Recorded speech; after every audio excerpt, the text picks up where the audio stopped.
Bismillahirrahmanirrahim. Assalamualaikum warahmatullahi wabarakatuh.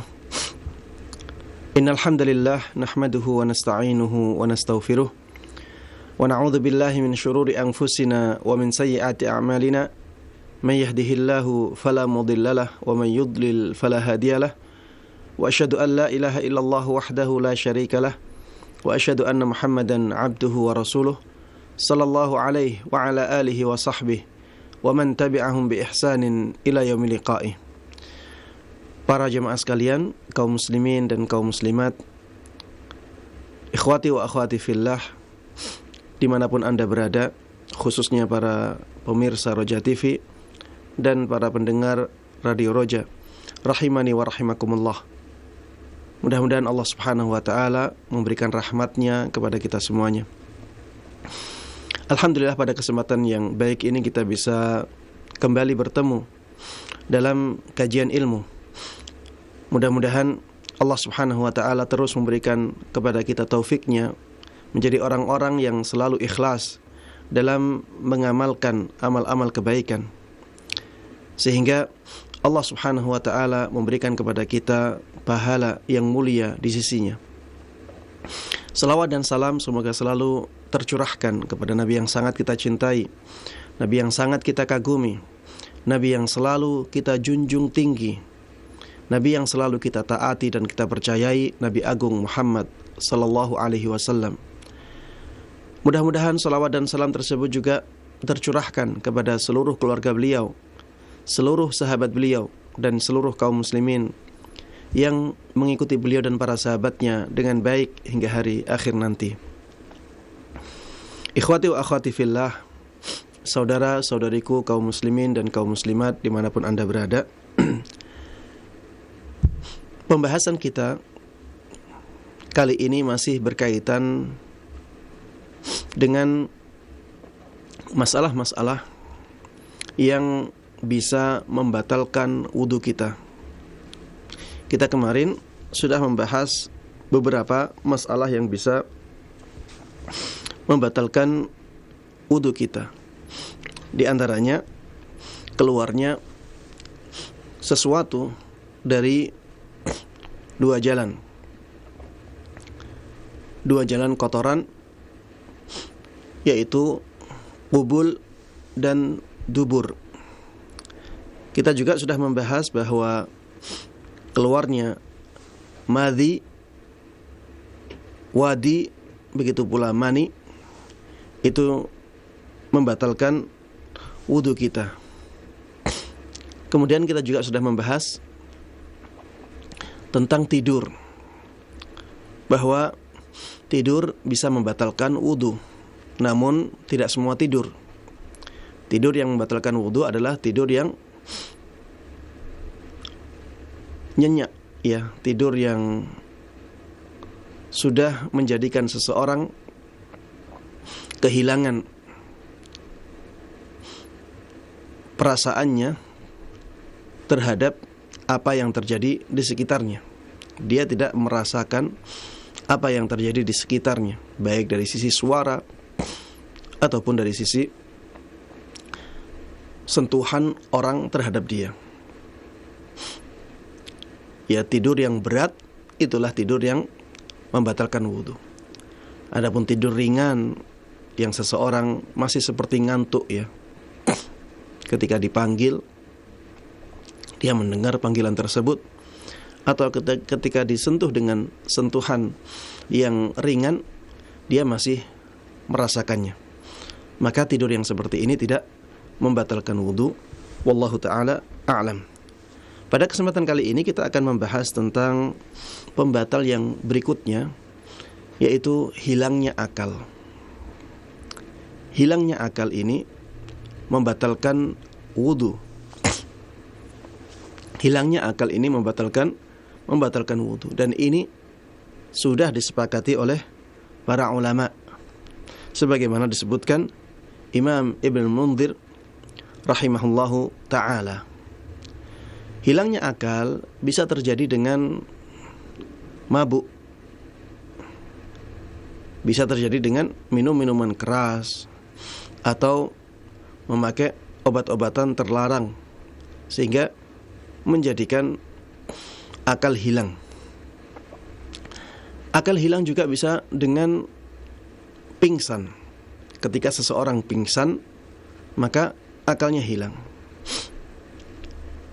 Baik pingsan tersebut disengaja, misalnya ketika dikasih obat bius, atau pingsan tersebut tidak disengaja, kecelakaan kemudian jatuh sampai pingsan, maka ini pingsan seperti ini membatalkan wudu seseorang. Taib, hilangnya akal juga bisa dengan gila. Ya. Ketika misalnya seseorang yang asalnya sehat menjadi gila, maka kegilaan itu membatalkan wudunya dia. Ini sesuatu yang membatalkan wudu, yaitu hilangnya akal. Hilangnya akal ini macam-macamnya banyak dan semuanya membatalkan wudu seseorang. Dan sandarannya tadi dalilnya ijma' para ulama, kesepakatan para ulama dalam masalah ini. Taib. Pembatal wudu yang berikutnya adalah menyentuh dzakar atau farji. Menyentuh dzakar atau farji.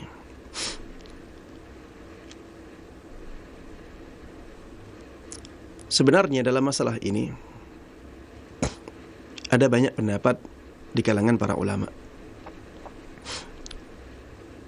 Disebutkan di dalam kitab ini, kitab Sahih Fiqh Sunnah, ada 4 pendapat.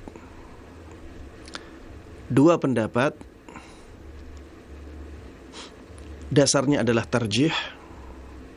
2 pendapat yang lain dasarnya adalah kompromi. Ya. Tarjih adalah mengambil salah satu dari dalil yang bertentangan dan meninggalkan yang lain. Sedangkan kompromi itu berusaha untuk mengompromikan dalil-dalil yang ada tanpa meninggalkan satupun dalil yang terlihat bertentangan. Taib. Ada 4 pendapat dalam masalah ini. Pendapat yang pertama adalah pendapat yang mengatakan bahwa menyentuh farji di sini saya sebut karena bisa mengumpulkan kemaluan laki-laki dan kemaluan wanita. Ya. Menyentuh farji tidak membatalkan wudu sama sekali. Ini pendapat yang pertama.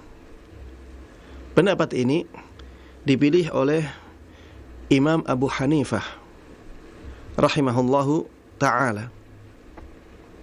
Ini juga salah satu dari riwayat dari Imam Malik rahimahullahu ta'ala, dan juga diriwayatkan dari sebagian sahabat Nabi Muhammad sallallahu alaihi wasallam. Dalil pendapat ini adalah hadis Talq ibn Ali. Hadis Talq ibn Ali bahwa ada seseorang bertanya kepada Rasulullah sallallahu alaihi wasallam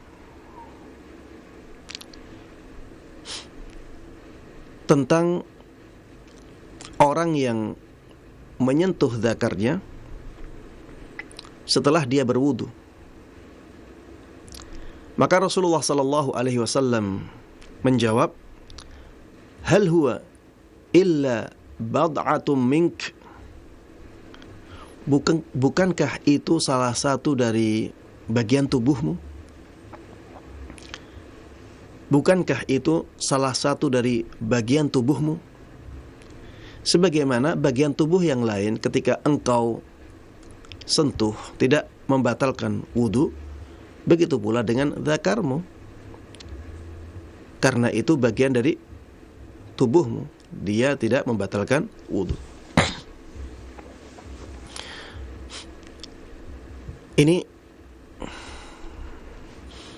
dalil yang pertama yang mereka sebutkan. Dalil yang kedua adalah dalil qiyas, dan ini hampir sama dengan dalil yang pertama. Karena mereka mengatakan, apa bedanya memegang paha dengan memegang kemaluan? Dua-duanya sama-sama anggota badan kita. Sebagaimana memegang paha yang dekat dengan kemaluan itu tidak membatalkan wudu, begitu pula dengan memegang kemaluan tidak membatalkan wudu. Ya, saya katakan pendalilan ini hampir sama dengan yang ada dalam hadis Nabi Muhammad sallallahu alaihi wasallam. Rasulullah sallallahu alaihi wasallam mengatakan, wa hal huwa illa bad'atum minka, bukankah itu salah satu dari bagian tubuhmu? Kalau menyentuh bagian tubuh yang lain tidak ada masalah, begitu pula menyentuh bagian tubuh yang itu. Taib. Ini salah satu pendapat yang mengambil jalan tarjih. Jadi mengambil hadis ini tapi meninggalkan hadis yang lain. Taib. Pendapat yang kedua adalah pendapat yang mengatakan bahwa menyentuh kemaluan atau menyentuh farji itu membatalkan wudu secara mutlak. Ini kebalikan dari pendapat yang pertama. Pendapat yang pertama tidak membatalkan wudu secara mutlak, apapun keadaannya, dengan syahwat, tidak dengan syahwat, ya, sama, tidak membatalkan wudu.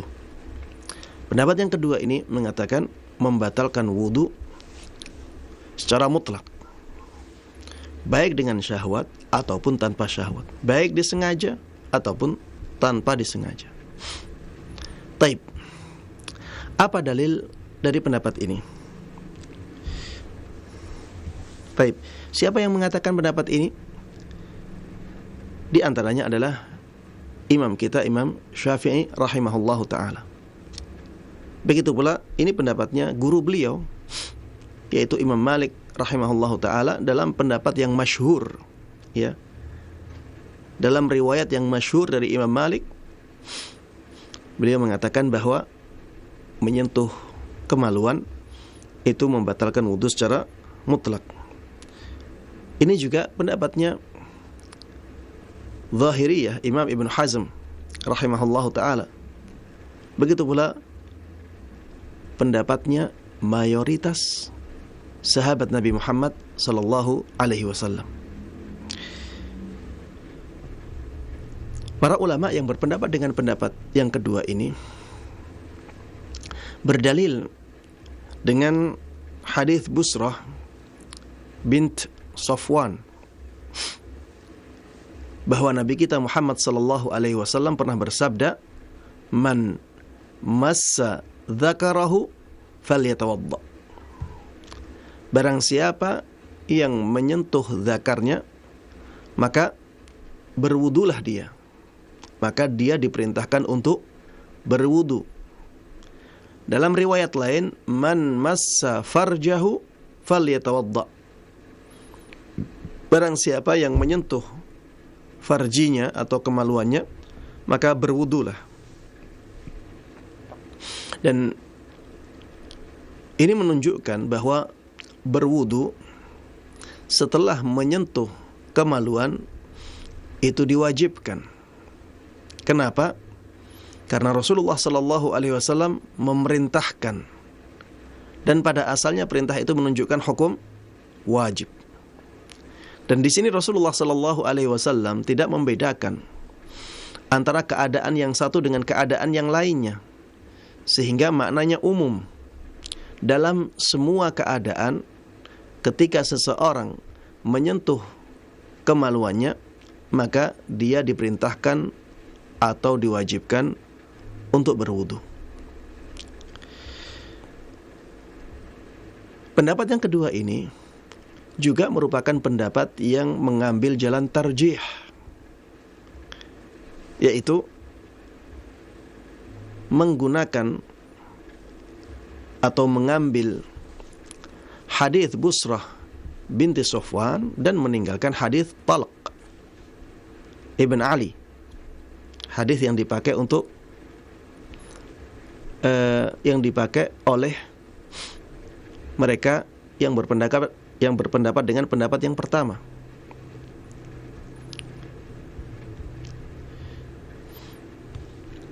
Mereka yang berpendapat dengan pendapat yang kedua ini, mengapa lebih menguatkan hadis Busrah binti Safwan ini? Mereka menyampaikan banyak alasan. Di antara alasannya yang pertama, hadis Busrah ini sanadnya lebih kuat, maka dia lebih pantas untuk didahulukan. Sedangkan hadis Talq ibn Ali, ada orang yang diperselisihkan derajatnya, yaitu Qais ibn Talq. Ada yang melemahkannya, ada yang menguatkannya.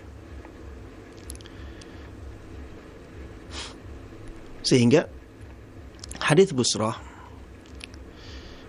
yang lebih kuat sanadnya itu lebih pantas untuk didahulukan. Bahkan Imam Nawawi rahimahullahu ta'ala dalam kitab Al-Majmu' beliau menyebutkan bahwa para ahli hadis mereka sepakat dalam melemahkan hadis Talq ibn Ali, sehingga tidak pantas untuk dijadikan sebagai pegangan. Abu Zur'ah dan Abu Hatim juga demikian, mengatakan bahwa hadis Talq ibn Ali itu hadis yang ada illatnya, ada cacatnya,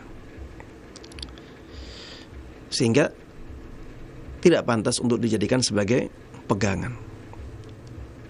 Sekarang tersisa hadis Busrah binti Safwan yang mengharuskan seseorang untuk berwudu ketika dia menyentuh kemaluannya. Kemudian di antara alasan mereka menguatkan hadis Busrah binti Safwan yang mengharuskan seseorang untuk berwudu setelah menyentuh kemaluannya, mereka mengatakan karena hadis Busrah ini dia hadis yang menunjukkan hukum baru. Sedangkan hadis Talq ibn Ali itu tidak menunjukkan hukum baru. Hukum baru apa Ustaz maksudnya? Hukum baru adalah yang dimaksud dengan hukum baru di sini adalah wajibnya berwudu ketika menyentuh kemaluan. Ini hukum baru yang datang dari syariat Islam. Berbeda dengan hadis Talq ibn Ali, tidak ada hukum baru di sana.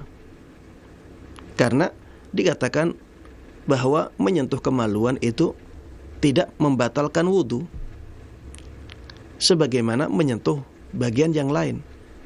Tidak wajibnya wudu itu sesuatu yang sudah ada sejak sebelum adanya Islam. Tidak wajibnya wudu itu sudah ada sejak sebelum Islam, sehingga itu bukan hukum baru. Sedangkan hadis Busrah binti Safwan datang dengan hukum baru, yaitu wajibnya wudu setelah menyentuh kemaluan. Dan dalil yang menunjukkan hukum baru itu lebih pantas untuk didahulukan daripada yang lainnya. Di antara alasan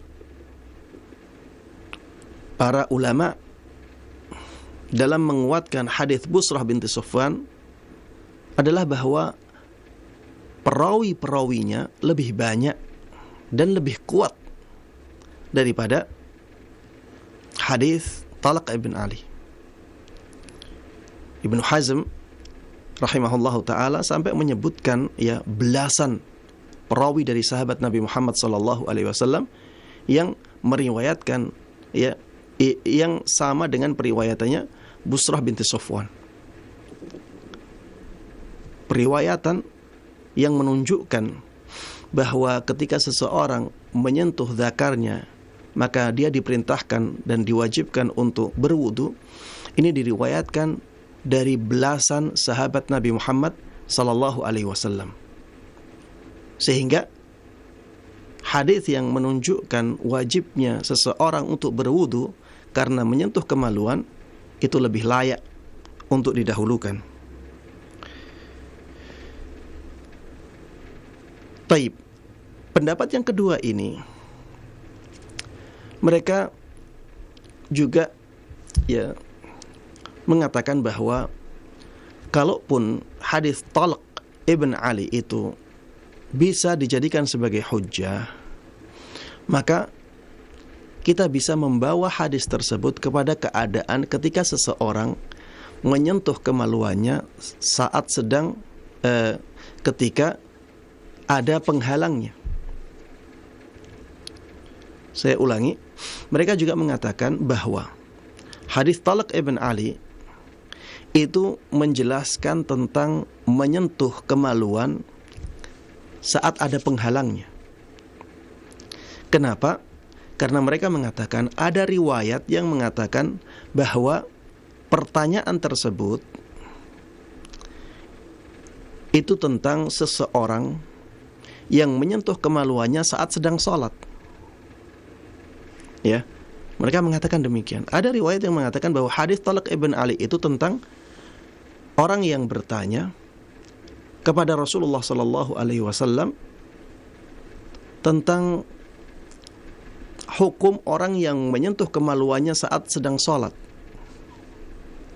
Dan biasanya orang yang sedang sholat itu menyentuh kemaluannya di balik pakaiannya, bukan memasukkan tangannya ke kemaluannya. Biasanya menyentuhnya di luar pakaiannya. Dari luar pakaiannya dia menyentuh kemaluan tersebut, bukan dia memasukkan tangannya ke kemaluan secara langsung. Sehingga kita katakan saja bahwa hadis Talq ini tentang menyentuh kemaluan dari luar pakaian, bukan dari dalam pakaiannya. Taib. Ini pendapat yang kedua, ya. Pendapat yang ketiga, pendapat yang mengatakan bahwa ketika menyentuh kemaluan dengan syahwat, maka itulah yang membatalkan wudu. Adapun ketika menyentuh kemaluan tanpa syahwat, maka ini tidak membatalkan wudu. Mereka ya berusaha mengompromikan dua hadis yang terlihat bertentangan tadi. Hadis Talq ibn Ali yang mengatakan bahwa berwudu, bahwa menyentuh kemaluan itu tidak mengharuskan atau tidak membatalkan wudu, itu ketika menyentuhnya tanpa syahwat. Karena hadis tersebut menjelaskan tentang menyentuh kemaluan ketika dalam sholat. Dan biasanya menyentuh kemaluan ketika sedang sholat itu tanpa syahwat. Orang ketika sholat, ya biasanya dia fokus untuk beribadah kepada Allah Subhanahu wa ta'ala, sehingga tidak ada syahwat di situ. Maka menyentuh kemaluan tanpa syahwat ini tidak membatalkan wudu. Adapun hadis Busrah binti Safwan itu menjelaskan tentang menyentuh kemaluan ketika ada syahwat, maka jelas itu membatalkan wudu. Ya, ini yang disampaikan oleh para ulama yang berpendapat dengan pendapat yang ketiga. Mereka berusaha untuk mengompromikan dua dalil yang terlihat bertentangan tadi. Baik. Pendapat yang keempat. Pendapat yang mengatakan bahwa perintah yang ada dalam hadis Busrah binti Sofwan yang memerintahkan untuk berwudu, perintah tersebut bukan perintah yang mewajibkan. Pendapat yang keempat ini mereka mengatakan bahwa menyentuh kemaluan itu tidak membatalkan wudu, tapi menjadikan seseorang dianjurkan untuk berwudu. Mereka berusaha mengompromikan dua hadis tadi. Hadis Talq ibn Ali yang di situ Rasulullah sallallahu alaihi wasallam mengatakan, "Wa hal huwa illa bad'atum minka?" Bukankah itu bagian dari tubuhmu? Ini menjelaskan tentang hukum aslinya. Hukum aslinya tidak wajib berwudu. Adapun hadis Busrah bintu Sofwan yang di dalamnya Rasulullah sallallahu alaihi wasallam menyabdakan, "Man massa dzakarahu aw farjahu falyatawadda." Barang siapa yang menyentuh zakarnya atau kemaluannya, maka berwudulah. Ini perintahnya perintah yang merupakan anjuran, bukan mengharuskan. Dari sini mereka bisa mengompromikan dua dalil yang terlihat bertentangan tadi. Taib. Mana pendapat yang lebih kuat? Tentunya kalau kita bertanya kepada banyak orang, banyak ulama, maka para ulama berbeda pendapat sebagaimana yang saya sampaikan. Namun yang ana lihat lebih kuat ya, dan ini bisa berbeda dari satu orang ke orang yang lain.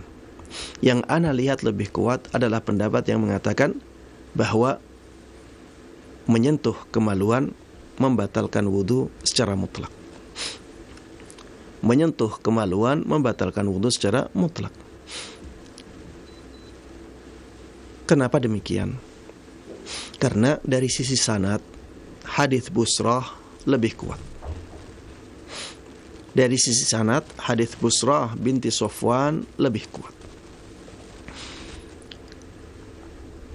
Sedangkan hadis Talq ibn Ali ya, ini hadis yang sanadnya jauh lebih lemah. Apalagi ada beberapa imam ahli hadis yang mengatakan bahwa hadis Talq ibn Ali ini ada cacatnya, ada illatnya. Illat itu cacat dalam sebuah hadis yang tidak terlihat secara jelas dan diketahui oleh para ahli hadis. Bahkan Imam Nawawi rahimahullahu taala menukil adanya kesepakatan dari para ahli hadis, para huffaz, tentang lemahnya hadis Talq ibn Ali. Kemudian mayoritas sahabat Nabi Muhammad sallallahu alaihi wasallam itu sesuai dengan hadisnya Busrah binti Sofwan, sehingga hadisnya Busrah binti Sofwan lebih layak untuk didahulukan. Kemudian ada riwayat dari Talq ibn Ali.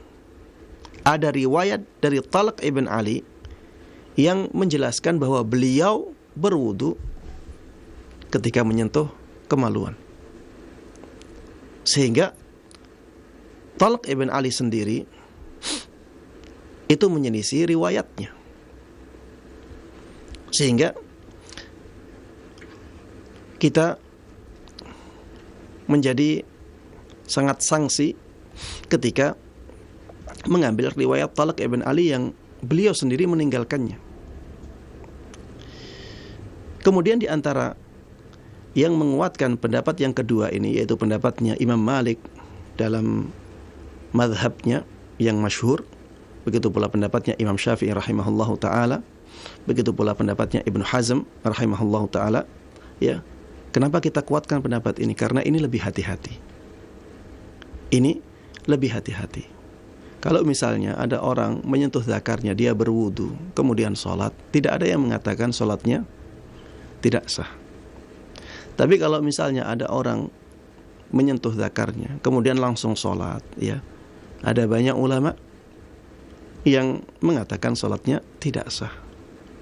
Dan ini berkaitan dengan salat, sesuatu yang sangat agung di dalam Islam. Maka ya kita harusnya berhati-hati dalam masalah ini, ya. Namun saya katakan tadi, ini masalah yang diperselisihkan oleh para ulama. Kita tidak boleh ya gaduh dalam masalah yang seperti ini. Hormati pendapat lain, pilihlah pendapat yang menurut kita dalilnya lebih kuat, dan kita semuanya nantinya akan mempertanggungjawabkan amal kita masing-masing di hadapan Allah Subhanahu wa taala. Yang penting tujuan utama kita dalam melangkah adalah mengikuti dalil yang sampai kepada kita sesuai dengan yang kita fahami. Taib. Pendapat masalah yang berkaitan dengan ini adalah masalah bagaimana kalau kita menyentuh kemaluan orang lain. Misalnya suami istri, atau ayah dengan anaknya yang masih kecil, atau ibu dengan ayahnya yang masih kecil. Apakah menyentuh kemaluan orang lain itu membatalkan wudu? Kalau kita menguatkan pendapat yang kedua, yaitu pendapatnya Imam Syafi'i, Imam Malik, dan Imam Ibnu Hazm rahimahumullahu jami'an, maka konsekuensinya kita akan mengatakan iya. Menyentuh kemaluan orang lain itu membatalkan wudu. Begitu pula apabila ada seorang ibu yang menyentuh kemaluan anaknya, maka ini juga membatalkan wudu. Kalau ada yang mengatakan, Ustadz, ini kok sangat berat Ustadz. Seorang ibu, dia akan sering menyentuh kemaluan anaknya karena dia harus nyeboi terus. Apalagi kalau anaknya masih kecil, sebentar-sebentar dia nyeboi anaknya. Dan tentunya akan menjadikan dia sering menyentuh kemaluan anaknya. Maka kita katakan, kalau sudah ada dalil yang menjelaskan masalah itu, maka kita berkewajiban untuk mengikutinya. Namun bukan berarti di sana tidak ada solusi untuk meringankan beban yang berat ini. Solusinya apa Ustadz? Solusinya adalah kita memakai sesuatu yang menghalangi tangan kita dari kemaluan tersebut. Misalnya kita memakai kaos tangan, ya. Ketika nyeboi anak, kita pakai kaos tangan sehingga sentuhan kita tidak langsung, ya, antara kulit dengan kulit. Karena para ulama, ya, ketika membahas masalah ini, yang dibahas oleh mereka adalah sentuhan langsung antara kulit tangan, ya, dengan kulit kemaluan. Apabila ada penghalang, maka tidak membatalkan wudu. Maka kita bisa menggunakan penghalang apapun, ya. Misalnya plastik, ya, untuk menghalangi sentuhan antara kulit tangan dengan kulit kemaluan, itu juga tidak membatalkan wudu. Atau misalnya dengan kain, ya. Namun saya katakan tadi yang lebih mudah adalah dengan menggunakan kaos tangan. Kaos tangan ini bisa kaos tangan dari plastik, ya, bisa kaos tangan dari kain, ataupun dari bahan yang lainnya. Baik.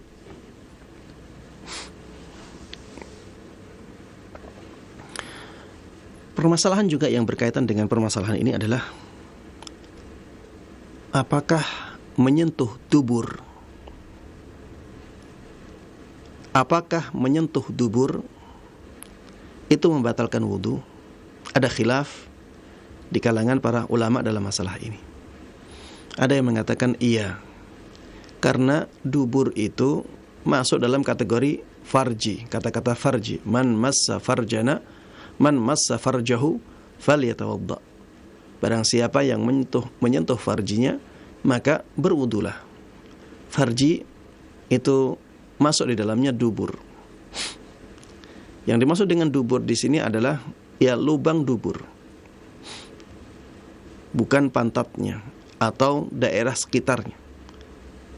Para ulama ketika menjelaskan masalah ini, mereka mengatakan yang dimaksud adalah lubangnya, bukan daerah sekitarnya. Begitu pula dengan kemaluan wanita, yang dimaksud adalah lubangnya, bukan yang sekitarnya. Kemaluan laki-laki juga demikian. Kalau misalnya ada orang menyentuh pelirnya misalnya, maka tidak membatalkan wudu. Ada orang menyentuh misalnya bagian sekitar kemaluan yang ada rambutnya, itu juga tidak membatalkan wudu. Taib. Mana dalil yang lebih mana pendapat yang lebih kuat dalilnya dalam masalah menyentuh dubur? Apakah membatalkan wudu ataukah tidak? Maka jawabannya adalah pendapat yang lebih kuat dalam masalah ini adalah pendapat yang mengatakan bahwa menyentuh dubur tidak membatalkan wudu. Wallahu ta'ala a'lam. Kenapa demikian? Karena hadis Nabi Muhammad SAW yang menyebutkan lafaz farji maksudnya adalah zakar. Maksudnya adalah kemaluan yang bagian depan. Ya, karena lafal yang lain man massa dzakarahu falyatawadda, dan ini riwayatnya lebih kuat dan lebih masyhur. Barang siapa yang menyentuh zakarnya, maka berwudulah dia. Barang siapa yang menyentuh zakarnya, maka berwudulah dia. Farji di situ digunakan untuk memasukkan kemaluan wanita, bukan untuk memasukkan dubur, ya. Wallahu ta'ala a'lam. Maka barang siapa yang menyentuh ya lubang dubur, ya maka itu tidak menjadikan wudunya batal. Wallahu ta'ala a'lam. Baik.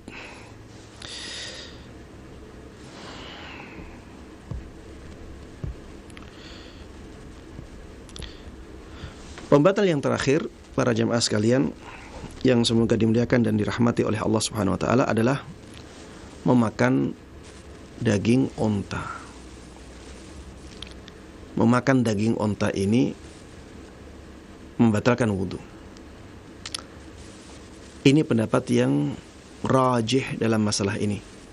Ini pendapat yang paling kuat dalam masalah ini. Baik memakannya dengan dimasak atau memakannya tanpa dimasak. Daging onta ketika dimakan itu akan membatalkan wudu orang yang memakannya. Dalilnya adalah hadis yang diriwayatkan dari sahabat yang mulia Jabir ibn Samurah. Ada seseorang bertanya kepada Rasulullah sallallahu alaihi wasallam, "Ana tawadda min luhumi al-ghanam?" Wahai Rasulullah sallallahu alaihi wasallam, apakah kita harus berwudu ketika kita memakan daging kambing? Maka jawaban Rasulullah sallallahu alaihi wasallam, "In syi'ta tawadda wa in syi'ta fala tatawadda." Yang artinya, kalau kamu mau silahkan berwudu, kalau tidak mau ya tidak usah berwudu. Kemudian orang tersebut bertanya lagi, "Ana tawadda min luhumil ibil?" Apakah kita harus berwudu ketika memakan daging unta? Maka Rasulullah sallallahu alaihi wasallam menjawab, "Na'am, tawadda min luhumil ibil." Iya, berwudulah ketika engkau memakan daging unta. berwudulah ketika engkau memakan daging onta. Hadis ini menjelaskan kepada kita dengan sangat gamblang pembedaan antara daging onta dengan daging yang lainnya. Ketika ditanya tentang daging kambing, Rasulullah SAW mengatakan, silahkan berwudu kalau mau. Kalau tidak mau ya sudah, tidak usah berwudu. Tapi ketika ditanya tentang daging onta, beliau alaihi salatu wassalam menjawab dengan sangat tegas, iya, berwudulah dari daging onta. Dan perintah pada asalnya menunjukkan hukum wajib. Walaupun di sini ya mayoritas ulama, saya katakan mayoritas ulama mengatakan bahwa memakan daging onta tidak membatalkan wudu. Mereka berpendapat demikian karena ada hadis yang diriwayatkan dari sahabat Jabir, ya, dari perkataan beliau. Beliau mengatakan, kana akhirul amraini min Rasulillah sallallahu alaihi wasallam tarkal wudu mimma massatin nar.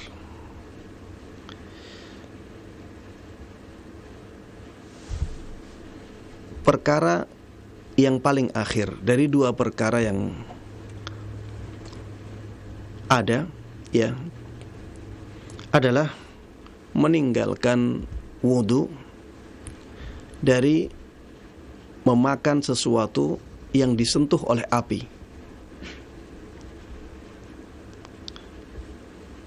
Perkara yang paling akhir dari dua perkara, maksudnya adalah ada perkara wajibnya wudu dari atau karena memakan daging, dan tidak wajibnya wudu dari atau karena memakan daging. Dua perkara yang dimaksud dalam perkataan Jabir di sini adalah wajibnya berwudu karena memakan daging, dengan tidak wajibnya berwudu karena memakan daging. Beliau mengatakan yang paling akhir dari dua perkara ini adalah tidak wajibnya wudu karena memakan daging yang biasanya ketika dimasak itu dengan menyalakan api. Mereka mengatakan, ya mayoritas ulama mengatakan, ini masuk juga di dalamnya daging onta. Karena yang dimaksud oleh sahabat Jabir radhiyallahu taala anhu adalah semua daging. Semua daging itu kalau dimasak, maka masaknya dengan api. Dan daging onta itu masuk dalam semua daging. Taib, mana pendapat yang lebih kuat? Pendapatnya mayoritas ulama ataukah pendapatnya sebagian ulama, yaitu pendapatnya Imam Ahmad rahimahullah ta'ala, pendapatnya Imam Ishaq ibn Rahuya, begitu pula pendapatnya Ibnul Mundhir dan Ibn Hazm, dan ini juga pendapat salah satu dari pendapatnya Imam Syafi'i yang dipilih oleh Syekhul Islam Ibn Taimiyah rahimahullah ta'ala. Jadi mayoritas ulama mengatakan tidak membatalkan wudu.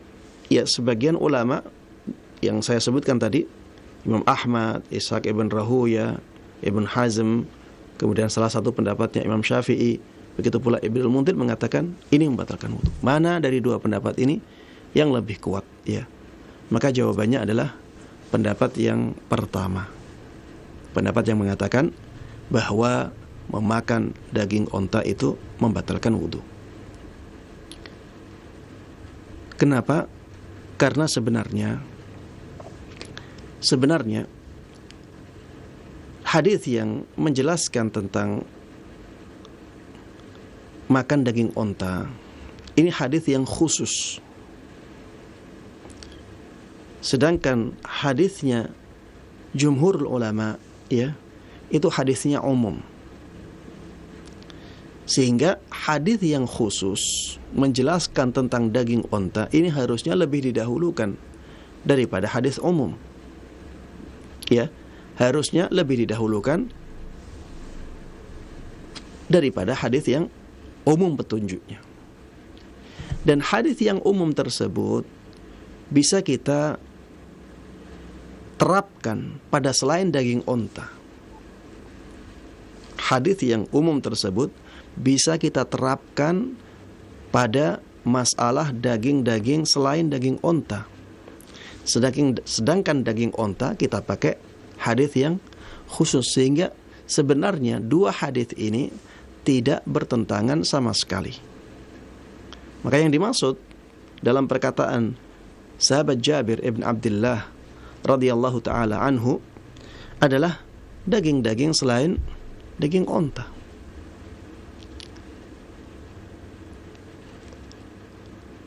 Karena penjelasan tentang daging onta sudah dijelaskan dalam hadis yang khusus, yaitu dari Jabir ibn Samurah.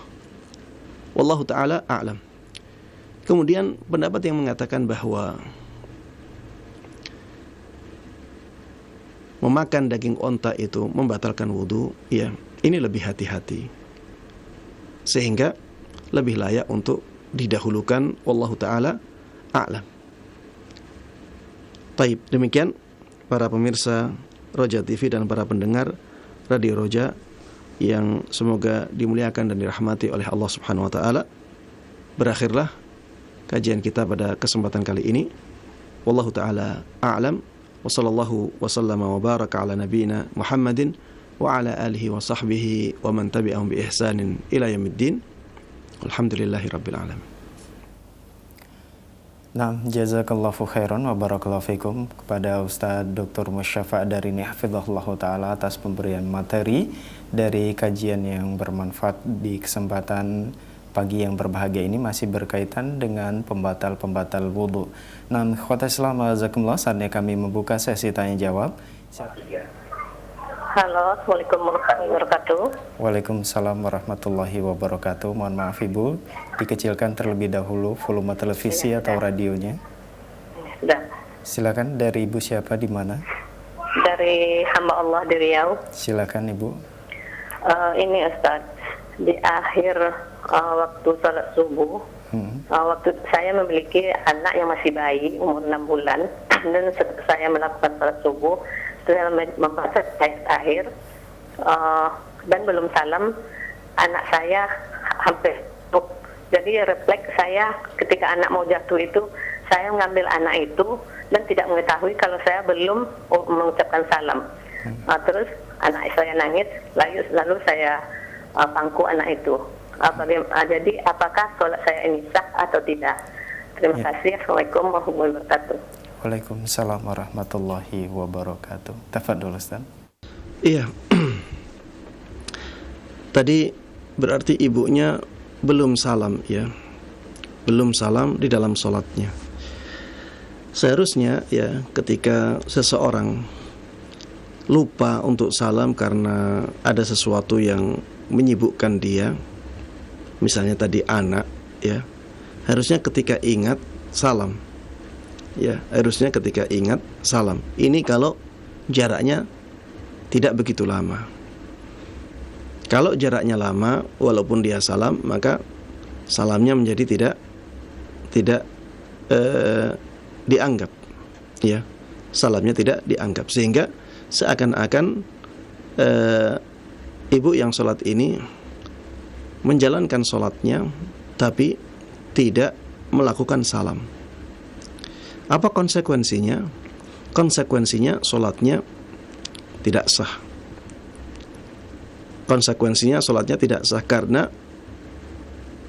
hakikat sholat belum diwujudkan.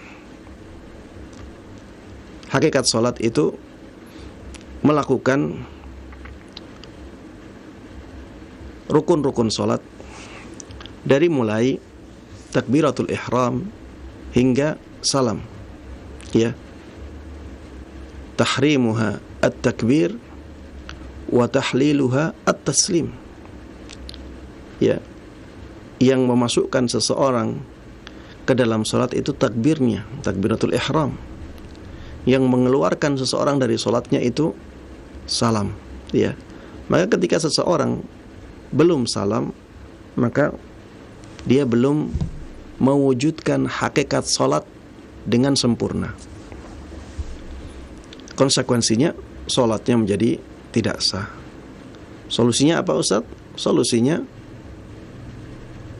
mengulangi salatnya. Atau kalau sudah di luar waktunya berarti mengqadha salat tersebut. Ya. Apakah berdosa ketika terjadi yang seperti ini? Maka jawabannya tidak. Karena hal itu dilakukan yang pertama tanpa sengaja, kemudian yang kedua karena kejahilan, karena tidak tahu ya bagaimana solusinya. Maka yang menanyakan masalah ini ya, apabila belum mengqadha salat tersebut, ya silahkan mengqadha salat tersebut, salat subuhnya. Ya, wallahu taala a'lam. Nah, jazakallahu khairan wa barakallahu fikum Ustaz atas jawaban yang disampaikan. Semoga bermanfaat untuk penanya, ibu yang berada di Riau. Pertanyaan selanjutnya kami angkat dari pesan singkat yang sudah masuk dari hamba Allah. Assalamualaikum warahmatullahi wabarakatuh. Ustaz mau bertanya, apakah kaget atau terkejut dengan sesuatu hal termasuk hilangnya akal sehingga membatalkan wudhu? Mohon nasihat ya Ustaz. Syukran. Ya, wallahu taala alam. Ya, kagetnya seseorang karena sesuatu itu tidak masuk dalam pembahasan hilangnya akal yang membatalkan wudhu, ya, sehingga kaget itu tidak membatalkan wudhu, ya, wallahu taala a'lam. Karena para ulama ketika menjelaskan masalah hilangnya akal, ya, pembahasan mereka adalah hilangnya akal yang waktunya lama, ya, hilangnya akal yang waktunya lama, ya, seperti gila, kemudian pingsan, kemudian mabuk. Ini hilangnya akal yang waktunya lama.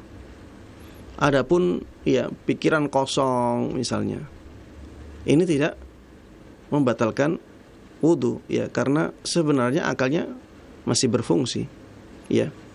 Begitu pula dengan kaget, ya. Ini juga akalnya masih berfungsi. Tidaklah dia kaget kecuali karena memang akalnya masih berfungsi, sehingga itu tidak membatalkan wudu sama sekali. Wallahu taala a'lam. Nah, jazakallahu khairan wa barakallahu fikum Ustaz atas jawaban yang disampaikan. Dan masih pertanyaan melalui pesan singkat kembali. Assalamualaikum warahmatullahi wabarakatuh Ustaz.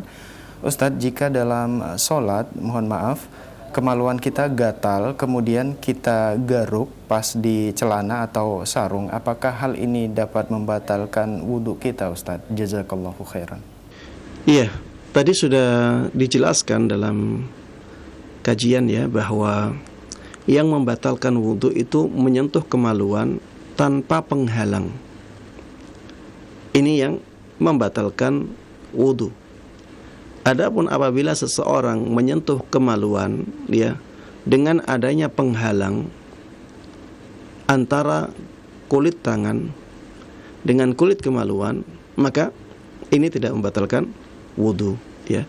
Misalnya kita menggaruk kemaluan kita ketika kita sholat, menggaruknya dari luar, ya, dari luar pakaian, tidak menyentuh kemaluan kita, maka ini tidak membatalkan wudhu. Kemudian ya kita juga harus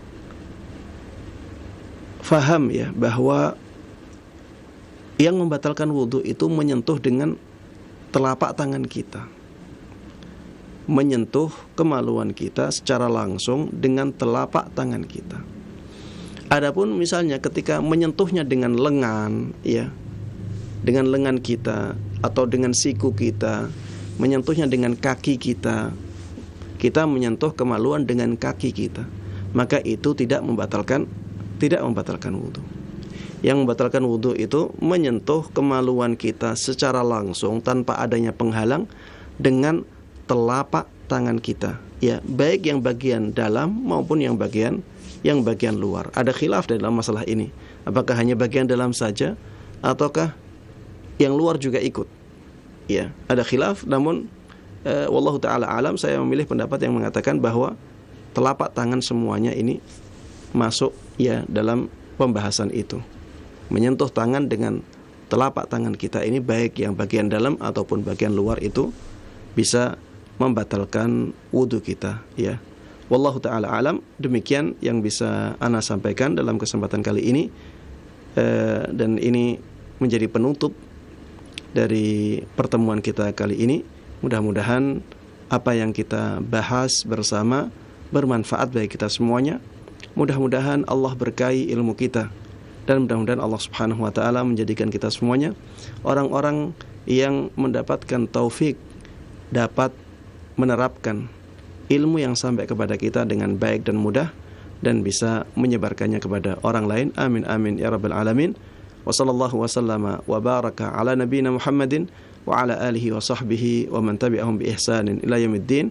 Wa subhanakallahumma wa bihamdik asyhadu an la ilaha illa anta astaghfiruka wa atubu ilaik. Assalamualaikum warahmatullahi wabarakatuh.